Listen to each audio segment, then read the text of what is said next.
ये अन्याय है धर्मराज। पांचाली ने पाप नहीं किया था, उसके साथ पाप हुआ था। नहीं धर्मराज, तुम भूल रहे, पांचाली ने दुर्योधन का अपमान किया राजसूय यज्ञ में। अंधे का पुत्र अंधा,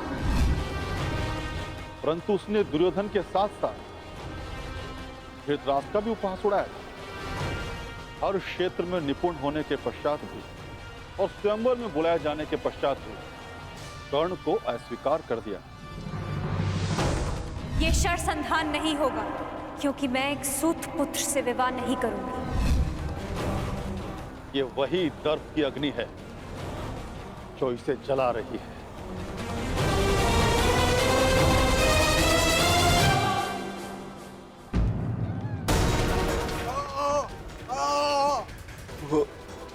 वो ये कौन है?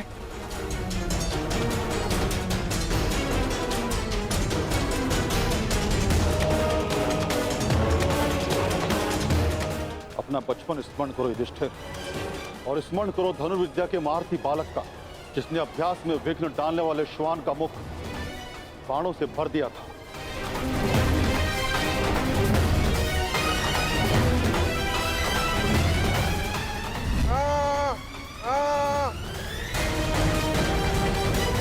एकलव्य? परंतु ये एकलव्य नहीं, ये वो है जिसके कारण एकलव्य को धनुर्विद्या का त्याग करना पड़ा और अपने अंगूठे का भी त्याग करना पड़ा।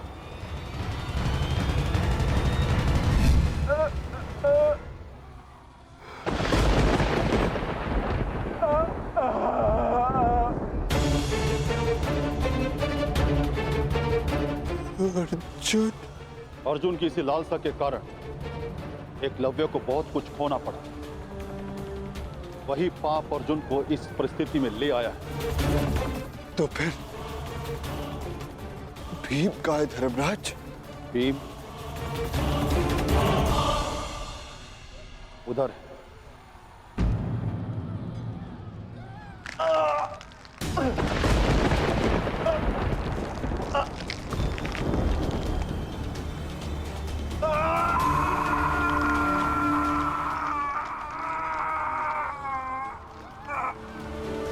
भीम की ये दशा क्यों धर्मराज? भीम ने किस प्रकार अनीति से जरासंध को मारा था।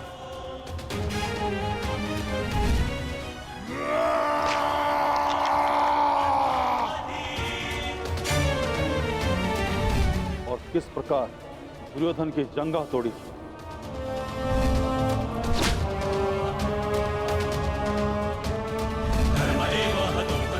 अपने प्रतिशोध के चलते किस तरह से भीम मनुष्यता त्याग बैठा और रक्त पिपासु बन गए। धर्म की स्थापना के लिए कभी कभी वध आवश्यक हो जाता है, परंतु बर्बर बनना उचित नहीं। भीम को उसकी बर्बरता का दंड मिल रहा है। क्या नकुल सहदेव को नहीं देखना चाहोगे? नहीं नहीं धर्मराज, वो दोनों फूल से जैसे बालक मेरे पुत्र जैसे, मेरे भाई नहीं। मैं उन्हें नहीं देख पाऊंगा, नहीं देख पाऊंगा मैं उन्हें।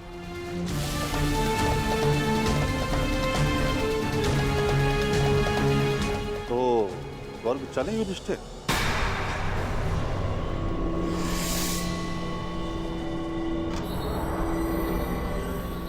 मैं क्यों? क्योंकि तुम अकेले अपने भ्राताओं में निष्पाप हो, इसलिए तुम्हें स्वर्ग में स्थान मिला।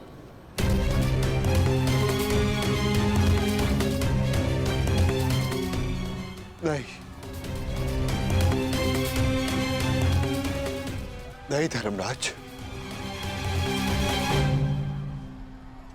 मैं अपने भाइयों को छोड़कर नहीं जाऊंगा। यदि उन्होंने कोई अनीति की है तो उसका कारण मैं हूं। एक ज्येष्ठ होने के नाते मेरा कर्तव्य था कि मैं अपने भाइयों को, अपने परिवार को उचित मार्ग दिखाऊं। मैं अपने परिवार को छोड़कर नहीं जाऊंगा यहां से। जहां मेरा परिवार रहेगा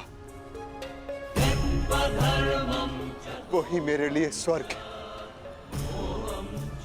मैं यहीं रहूंगा धर्मराज, यहीं।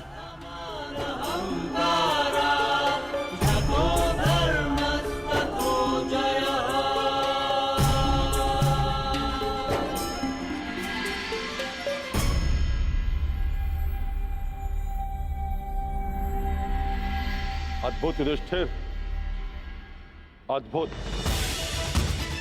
तुम्हारे कर्मों में केवल एक पाप था धर्मराज युधिष्ठिर। तुमने अपने गुरु द्रोणाचार्य से अश्वत्थामा के लिए आधा सच कहा, और वो आधा सच पूरे झूठ से बढ़कर था। इसलिए तुम्हें ये यातना दी गई।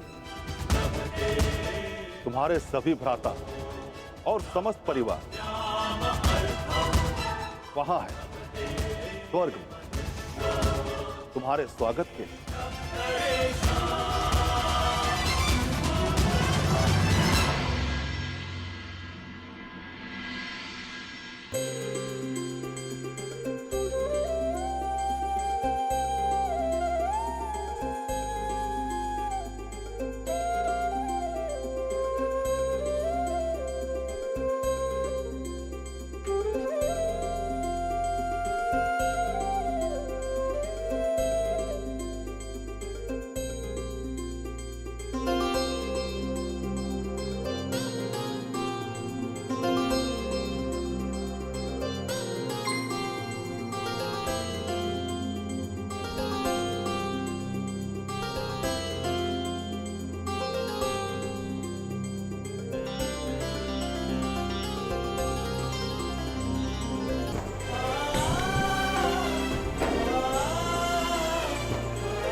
आइए ज्येष्ठ।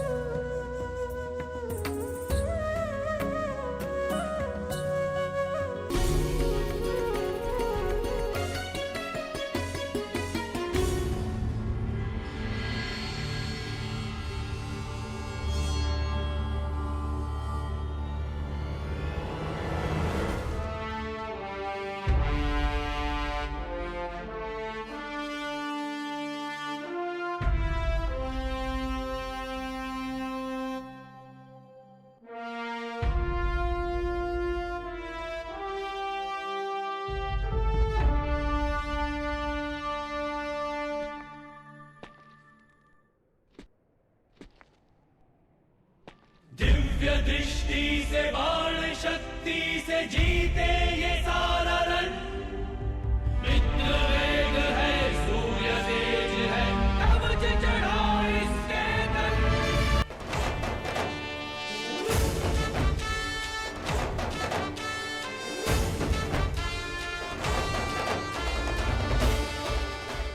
ज्येष्ठ,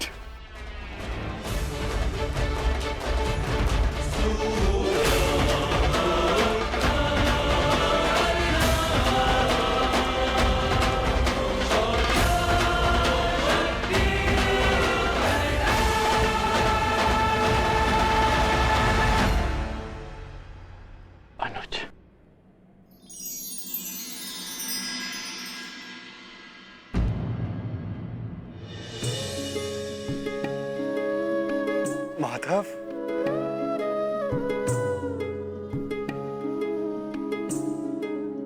माधव,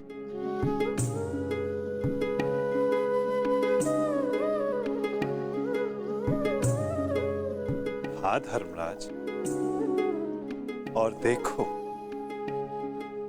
आज सारे 106 भाई एक साथ स्वर्ग में हैं, और यदि धरती पर ये सारे 106 भाई एक साथ होते तो धरती को स्वर्ग बना देते। युद्ध सदैव अंतिम प्रयास होता है, प्रथम प्रयास सदैव प्रेम होता है। प्रेम से संब्रह्म जन्म लेता है और संब्रह्म से आदर, आदर से करुणा, और जब मनुष्य में करुणा होती है तो वो एक दूसरे की आवश्यकताएं समझता है, उसकी पीड़ा समझता है, उसके निर्णयों का सम्मान करता है। और जहां एक दूसरे के लिए सम्मान हो, वहां युद्ध के लिए कोई स्थान नहीं होता।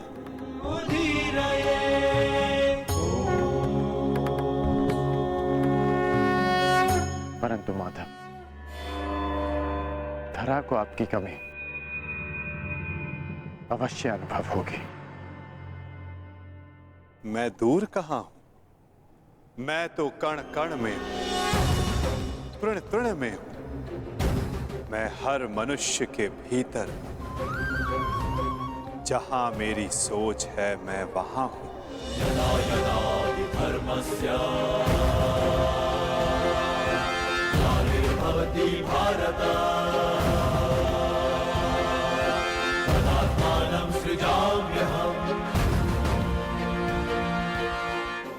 जब जब आवश्यकता होगी मैं तब तब आऊंगा